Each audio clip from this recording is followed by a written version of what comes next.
Despite the fact that Marxism made headway in terms of policy in the United States and other Western European countries in the early part of the 20th century, orthodox Marxists had a major problem by the end of the 1910s. The actual worldwide Marxist revolution really hadn't ignited. Not only hadn't it happened, workers had spent the better part of 5 years murdering each other en masse in World War I. Marx's dialectical prophecy had been proved false. But just because Marx's dialectic materialism had been proved false, and just because soon the new Soviet Union would be slaughtering its own citizens at record rates, didn't mean that the Marxist intellectuals were going to give up on worldwide revolution. That was where Antonio Gramsci and Georgy Lukács came in. Gramsci was an Italian socialist who saw tearing down society as the necessary precondition for the eventual victory of global Marxism. Marxism simply hadn't won because men were weak. And men were weak because they were the products of a capitalist society. Man is above all else mind, consciousness. Gramsci wrote in 1916, that is, he is a product of history, not of nature. There is no other way of explaining why socialism has not come into existence already. Lukács built on Gramsci, deciding that Marx's dialectic materialism wasn't really a prophetic tool for predicting the future. It was a tool for tearing down society itself. Simply destroying the status quo in the minds of the people would bring Marxism. Lukács's view was so influential that, for a time, he actually became Deputy Commissar of Culture in Hungary, where he proceeded to push a radical sex ed program encouraging free love and rejection of morality. In that role, he tried to live out his ideology of destruction. I saw the revolutionary destruction of society as the one and only solution. A worldwide overturning of values cannot take place without the annihilation of the old values and the creation of new ones by the revolutionaries. Fortunately, the people of Hungary weren't nuts, so they dumped him. That left Lukács unemployed, but not for long. Felix Weil was a young radical from Frankfurt, Germany, and a devotee of Marx. He, like Lukács, saw the problems of implementing socialism, namely that nobody really liked it very much. But like most of today's lefty college students who live off their parents' money while preaching the downfall of the capitalist system, he was rich. So he used his granddaddy's money to fund the Institute for Social Research, which was really a precursor to John Podesta's Center for American Progress, funded by George Soros. To staff this new institute, which quickly became known as the Frankfurt School, Weil brought in, along with Lukács, a Marxist philosopher named Max Horkheimer. Lukács didn't last long, but Horkheimer did. At the Frankfurt School, he coined a term that would embody the whole corrupt philosophy of his fellow travelers' mission to destroy society and culture using the Marxist dialectic: critical theory. Critical theory was exactly the material we were taught at Tulane. It was, quite literally, a theory of criticizing everyone and everything everywhere. It was an attempt to tear down the social fabric by using all the social sciences, sociology, psychology, economics, political science, etc. It was an infinite and unending criticism of the status quo, adolescent rebellion against all established social rules and norms. Critical theory, says Horkheimer, is suspicious of the very categories of better, useful, appropriate, productive, and valuable as those are understood in the present order. So, if you liked ice cream better than cake, or thought a hammer might be more useful than a screwdriver in a particular situation, you were speaking on behalf of the status quo. The real idea behind all of this was to make society totally unworkable by making everything basically meaningless. Critical theory does not create. It only destroys, as Horkheimer himself openly stated. Above all, critical theory has no material accomplishments to show for itself. No wonder my thought upon graduating was that getting a job was selling out. When Horkheimer took over the Institute in 1930, he filled it up with fellow devotees of critical theory like Theodor Adorno, Erich Fromm, and Herbert Marcuse. Each agreed with the central idea of critical theory, namely that all of society had to be criticized ad nauseum, all social institutions leveled, all traditional concepts decimated. Marcuse later summed it up well. One can rightfully speak of a cultural revolution since the protest is directed toward the whole cultural establishment, including the morality of existing society. What we must undertake is a type of diffuse and dispersed disintegration of the system.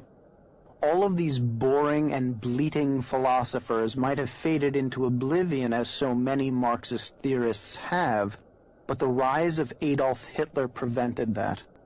With Hitler's rise, they had to flee. Virtually all of them, Horkheimer, Marcuse, Adorno, Fromm, were of Jewish descent, and they had no place to go, except the United States.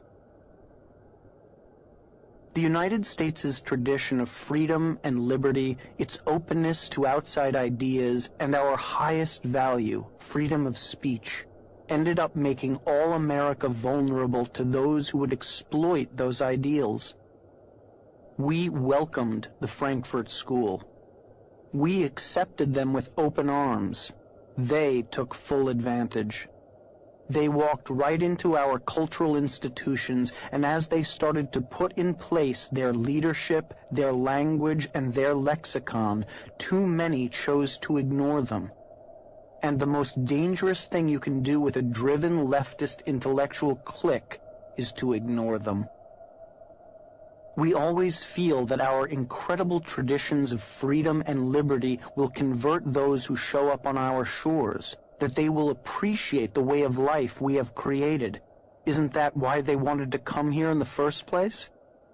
We can't imagine anyone coming here experiencing the true wonder that is living in this country and wanting to destroy that. But that's exactly what the Frankfurt School wanted to do. These were not happy people looking for a new lease on life. When they moved to California, they simply couldn't deal with the change of scenery. There was cognitive dissonance. Horkheimer and Adorno and depressive allies like Bertolt Brecht moved into a house in Santa Monica on 26th Street, coincidentally the epicenter of my childhood. They had moved to heaven on earth from Nazi Germany and apparently could not handle the fun, the sun, and the roaring good times. Ingratitude is not strong enough a word to describe these hideous malcontents. Brecht and his ilk were the Kurt Cobains of their day, massively depressed, nihilistic, people who wore full suits in 80-degree weather while living in a house by the beach. As Adam Cohen wrote in the New York Times, these were dyspeptic critics of American culture. Several landed in Southern California, where they were disturbed by the consumer culture and the gospel of relentless cheeriness. Depressive by nature, they focused on the disappointments and venality that surrounded them and how unnecessary it all was. It could be paradise, Theodor Adorno complained, but it was only California. Adorno was wrong. It was paradise. To the rest of the world, America's vision was a vision of paradise. And these Marxists were here to try and destroy the best lifestyle man had ever created. Members of the Frankfurt School had some American allies, men who had accepted the Roosevelt-Wilson synthesis of Hegel and Marx and who were now looking for the next step. The Frankfurt School had been sending mailers out to prominent fellow traveler sociologists in the United States for some years and creating connections with them. Meanwhile, Columbia University's sociology department was dying. They needed new blood, and they liked what they saw in the Frankfurt School. All the Frankfurt School had to do was to get into the country, and they'd take their place in the hallowed halls of American academia. Fortunately for them, there was an organization called the Institute of International Education, specifically devoted to helping fleeing scholars from Germany. The man who held the post of Assistant Secretary of the Emergency Committee in Aid of Displaced Foreign Scholars was one Edward R. Murrow, who helped ship in many of the Frankfurt School's greatest minds. Once in the country, the Frankfurt School was almost immediately accepted at Columbia University. It was a marriage made in hell. With their tentacles affixed to the institutions of American higher education, the Frankfurt School philosophy began eking its way into every crevice of American culture. Horkheimer's critical theory became a staple of philosophy, history, and English courses across the country. Horkheimer himself took his show on the road, from Columbia to Los Angeles to the University of Chicago. Meanwhile, Erich Fromm, one of the Frankfurt School's main thinkers, was pushing cultural Marxism through psychology by blaming Western tradition for the rise of Nazism and the rejection of Marxism. This was a fiction, of course, convenient rewriting of science to meet a political agenda. Leftists today still call their opponents Nazis on the basis of this flawed and inane psychoanalysis. Early on, Fromm embraced the ideas of Frankfurt School fellow Wilhelm Reich, who felt that psychological problems largely stemmed from sexual repression, and said that sexual liberation from societal mores could cure large numbers of people. Reich, whose psychoanalysis included disrobing his patients and then touching them, helped place the foundations of modern feminism, arguing that the repression of the sexual needs creates a general weakening of intellect and emotional functioning. In particular, it makes people lack independence, willpower, and critical faculties. Marriage, he wrote, ruins lives. Marital misery, to the extent to which it does not exhaust itself in the marital conflicts, is poured out over the children. Fromm also expanded on the parenting ideas of Lukács and John Dewey, who rejected parental authority, telling parents to stand by and let their children reinvent the wheel through experience. Fromm's philosophy was imbibed by a young socialist student named Benjamin Spock, who would go on to shape a generation of parents with his child-rearing book, The Common Sense Book of Baby and Child Care, which helped launch the self-esteem movement. At the same time, Frankfurt School scholar Theodor Adorno was sliding Marxism into the American consciousness by attacking popular trends in the world of art. First teaching at Columbia and then later at Princeton, he argued that television and movies were problematic because they appealed to the masses, but television and the movies weren't catering to the public tastes. They were shaping them, Adorno argued. Popular art and culture had destroyed true art, which is always used for revolutionary purposes, he said. All popular art, therefore, had to be criticized as a symptom of the capitalist system. All art had to be torn down. Performance art and modern art found their philosophical foundation in Adorno. The long line stretching from Piss Christ to Karen Finley smearing herself with feces to Susan Sarandon celebrating being hit with transsexual projectile vomit all had its roots with Adorno.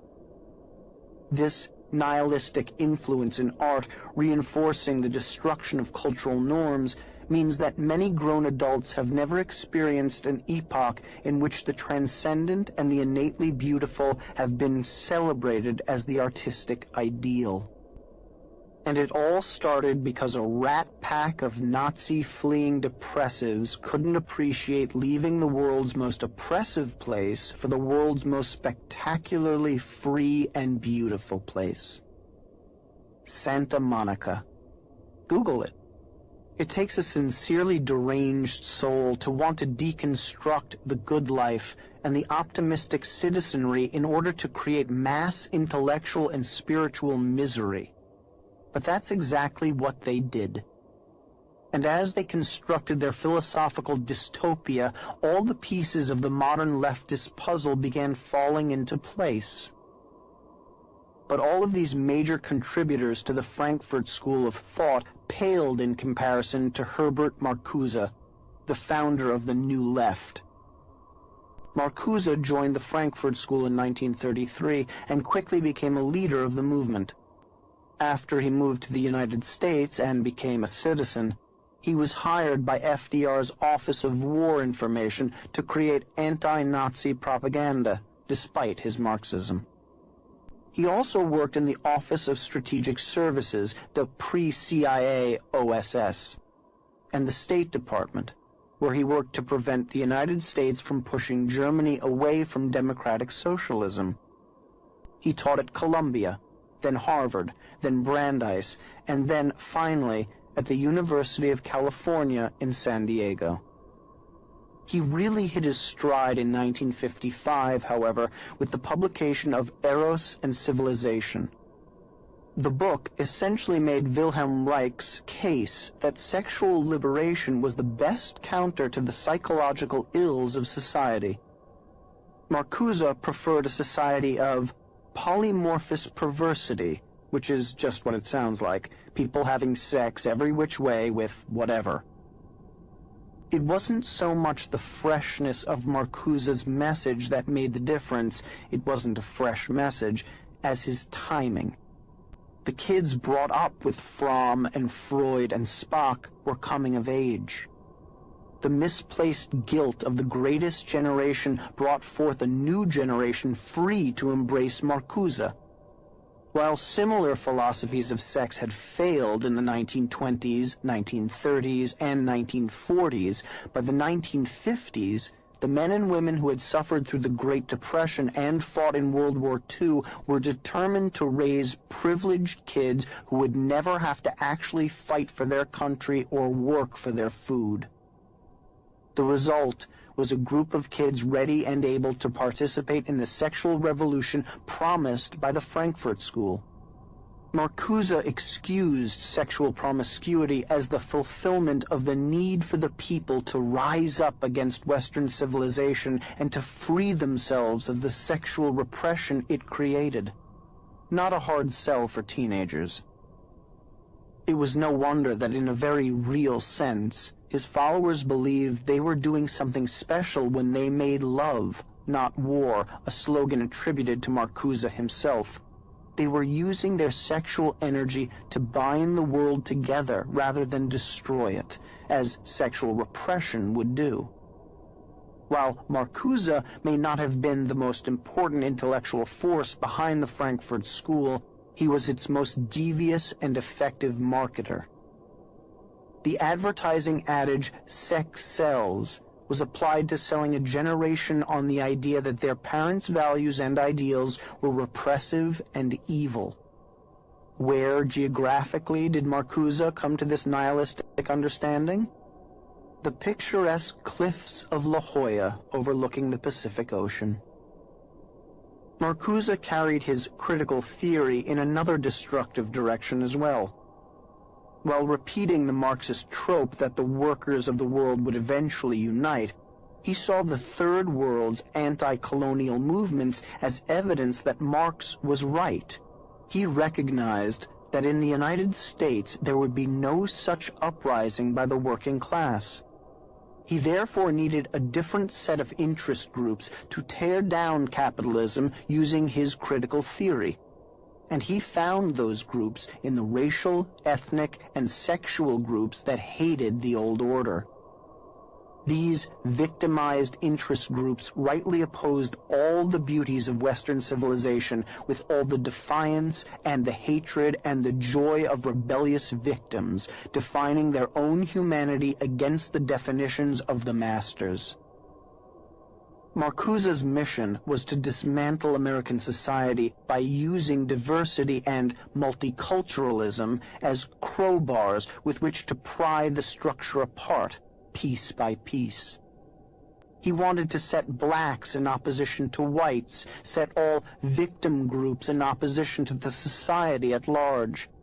Marcuse's theory of victim groups as the new proletariat, combined with Horkheimer's critical theory, found an outlet in academia, where it became the basis for the post-structural movement, gender studies, LGBT/queer studies, African American studies, Chicano studies, etc.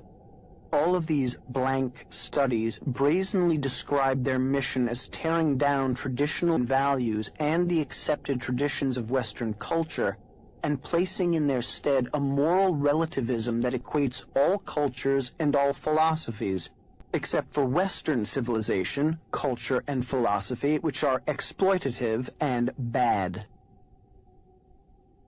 Marcuse was widely accepted in the 1960s by the student movement, so much so that students in Paris during the 1968 uprising marched with banners reading Marx, Mao, and Marcuse.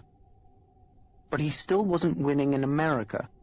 Marcuse had a big problem. America's founding ideology is still far sexier than that of the Marxists, who insist on a tyrannical state of equality rather than freedom with personal responsibility. Even if Marcuse was promising unending sex, drugs, and rock and roll, most Americans were more interested in living in liberty with their families, in a society that values virtue and hard work rather than promiscuity and decadence. So Marcuse had to find a way to defy the opposition. He found it in what he termed repressive tolerance.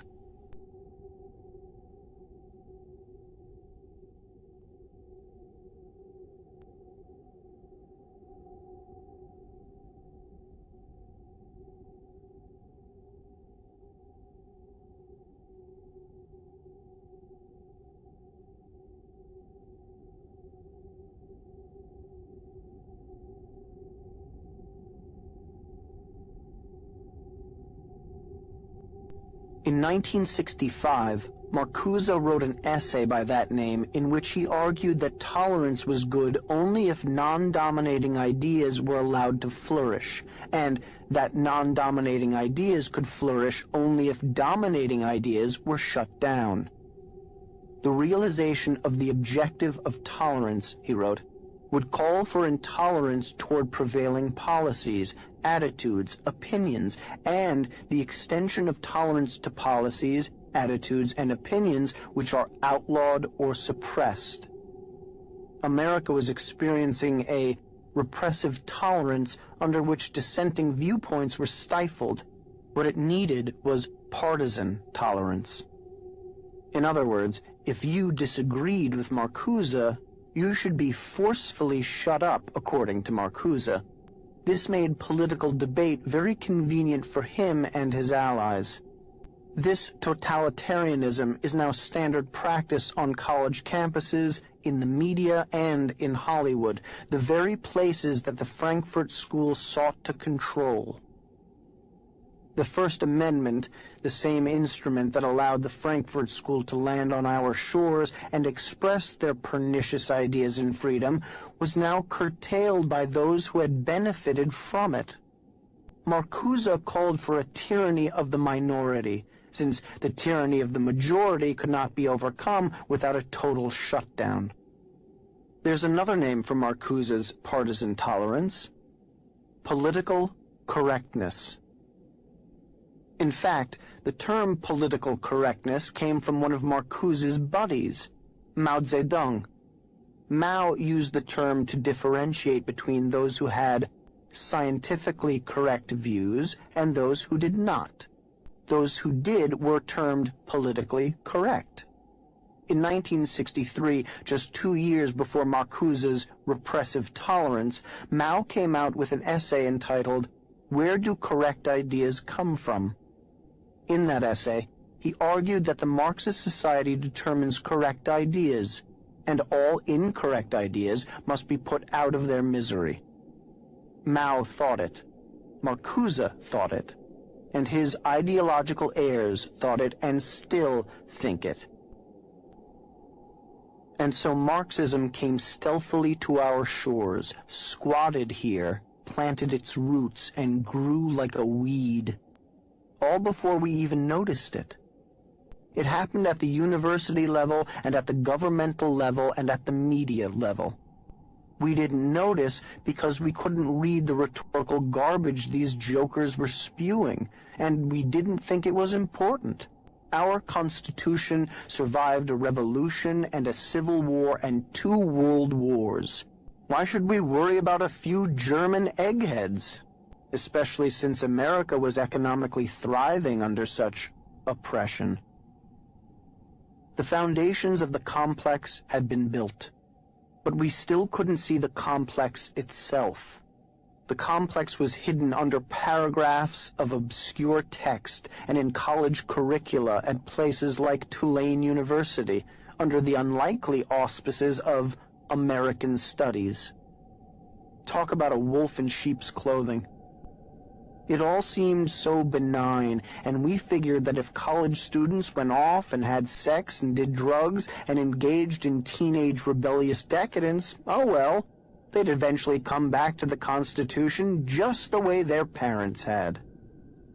We slept while the other side armed, and while we snoozed, they secretly stole away our defensive weaponry, our allegiance to the Constitution and to freedom of speech and opinion. It was only when they fired the first shots over our bow that we noticed we were unarmed, and that they had weaponized the cloudy bacteria of their philosophy into full-bore ideological anthrax, ready to deploy on a moment's notice. The line was becoming clear. Marx and Hegel had paved the way for the progressives, who in turn had paved the way for the Frankfurt School, who had then attacked the American way of life by pushing cultural Marxism through critical theory. The Frankfurt School thinkers had come up with the rationale for radical environmentalism, artistic communism, psychological deconstruction of their opponents, and multiculturalism. Most of all, they had come up with the concept of repressive tolerance, aka political correctness. They had penetrated the academies.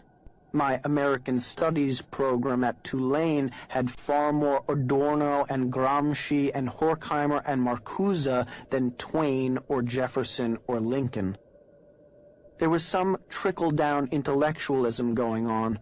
All the college students who worked through these programs and took swigs from the Frankfurt School bottle labeled "Drink Me" shrank mentally and ended up as parts of the complex. But that didn't explain how American society as a whole was taken over by this stuff. I just couldn't understand it. How did Frankfurt School philosophy, which is obviously complicated, highfalutin stuff, become a mass psychosis? How did this outsider's philosophy penetrate our hearts and our minds? How did the complex, which was a huge philosophical system designed to take America head-on, recede into the background so much that a few decades later we can't even recognize that it exists?